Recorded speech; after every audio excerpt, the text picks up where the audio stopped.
पण तुला सांगते, माझ्या हातचं जेवल्यानंतर समर आनंदला म्हणाला की तू असशील माझा जुना मित्र, पण आजपासनं निकिता माझी बेस्ट फ्रेंड आहे, ती माझी डार्लिंग आहे, तू नाही.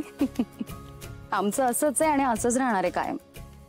आणखीन एक गोष्ट, तो जरी माझा जुना मित्र असला ना, तरी आजपासनं तू सुद्धा माझी मैत्रीण आहेस.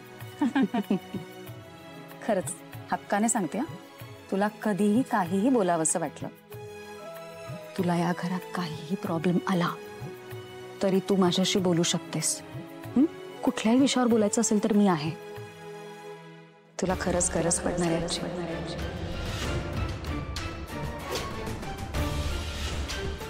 पण तेव्हा मात्र स्वतःला एकटी समजू नकोस. आय नो समर इरिटेटिंग आहे, खूप इरिटेटिंग आहे. Tell me about it. Annoying सुद्धा आहे, चिडचिडा आहे, सतत असं चिडलेलाच असतो. पण माणूस चांगला आहे ग, खरंच. तो खूप हळवा आहे.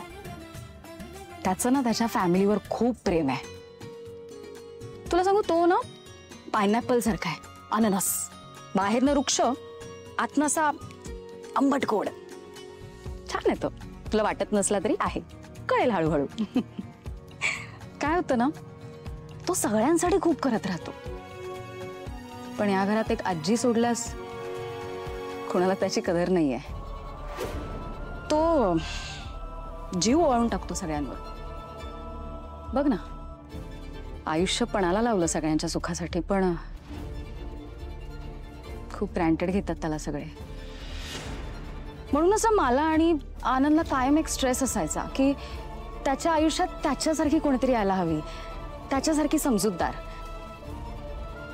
आणि आलीच की.